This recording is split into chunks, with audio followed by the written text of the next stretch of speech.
पटना से एक बड़ी खबर सामने आ रही है। सूत्रों के हवाले से खबर, बिहार में जल्द शुरू होगी नई बहाली प्रक्रिया।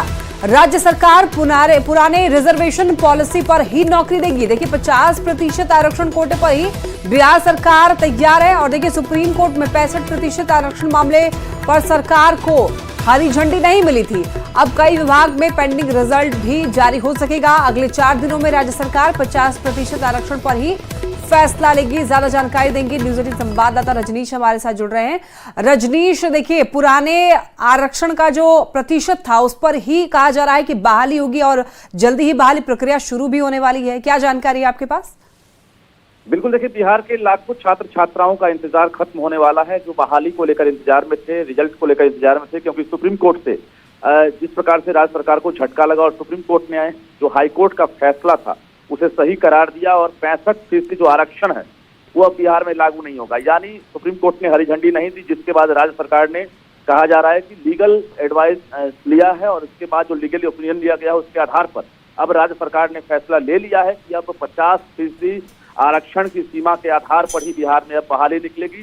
और इसके साथ साथ जो पेंडिंग रिजल्ट है, चाहे वो TRE-3 की हो या फिर HM या हेड टीचर या बाकी विभाग में जो रिजल्ट है वो 50% आरक्षण के आधार पर रिजल्ट जारी किए जाएंगे। कुल मिलाकर स्वास्थ्य विभाग, पंचायती राज विभाग और इसके साथ साथ शिक्षा विभाग में लाखों की संख्या में कहा जा रहा है वैकेंसी निकलने वाली है। क्योंकि नीतीश सरकार ने लोकसभा चुनाव के दौरान घोषणा की थी कि विधानसभा चुनाव से पहले बिहार में 10 लाख नौकरी और रोजगार दिए जाएंगे, जिसकी अब आहट शुरू होने वाली है। और बता दें आपको 50% आरक्षण के आधार पर ही अब बिहार सरकार तैयारी में जुट गई है। 4 से 5 दिनों के अंदर बिहार सरकार पत्र जारी करेगी, जिसमें अब साफ रहेगा, सभी विभागों को हरी झंडी मिलेगी कि 50% आरक्षण के आधार पर विज्ञापन जारी किया जाए। जी लक्ष्मी।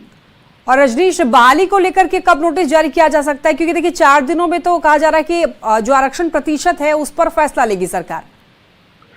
देखिए आरक्षण प्रतिशत पर जो फैसला लिया जाना था वो सुप्रीम कोर्ट में क्लियर हो गया है कि अब सितंबर में सुनवाई होगी। और राज्य सरकार के पास बड़ी चुनौती है कि जितनी भी वैकेंसी है घोषणा हो जाने के बाद वो जारी नहीं हो सकी है। क्योंकि 65% आरक्षण जो जातीय गणना था उसमें SC ST और OBC को आरक्षण की सीमा बढ़ाकर लाभ दिया जाना था। लेकिन हाईकोर्ट में इस फैसले को एक तरह से सुना दिया था और इसके बाद राज्य सरकार सुप्रीम कोर्ट गई थी। वहां भी राज्य सरकार को एक तरह से झटका लगा है, जिसके बाद अब बिहार में अब साफ तौर से क्लियर हो गया कि सरकार वेट एंड वॉच नहीं करेगी। अब पुरानी रिजर्वेशन पॉलिसी जो है 50%, उसी के आधार पर अब रिजल्ट भी जारी होगा और नई जो बहाली प्रक्रिया है वो भी शुरू होगी, जिसको लेकर लीगल जो ओपिनियन है वो राज्य सरकार ने ले लिया है। और 4 से 5 दिनों के अंदर राज्य सरकार यानी सामान्य प्रशासन विभाग की तरफ से एक पत्र जारी होगा और सभी विभाग को ये कहीं ना कहीं पत्र की कॉपी दी जाएगी कि अब पुरानी रिजर्वेशन पॉलिसी जो है उसी आधार पर आप विज्ञापन जारी करें, यानी ये वैकेंसी निकलेगी। जी ठीक है रजनीश, बहुत धन्यवाद आपका तमाम जानकारियों के लिए।